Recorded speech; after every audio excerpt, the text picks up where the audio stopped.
Hello guys, welcome back to this channel. In today's video, I'm going to show you how you can get free animation for your avatar on Roblox.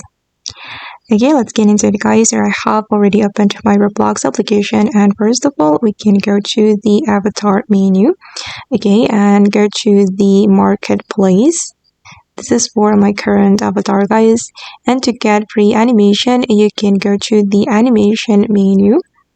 Okay, right here, select the animations, and you can click on this folder icon. Then to get the free avatar, you can filter it to 0 price. Okay, I'm going to select price range, and I'm just going to input 0. Click on apply. Okay, and then these are the free animations that you can apply to your avatar on Roblox. I'm going to choose, for example, this one. And okay, now the animation has been applied to my Roblox avatar. Okay, and that's so simple. You just need to filter the animation and you will get it for free.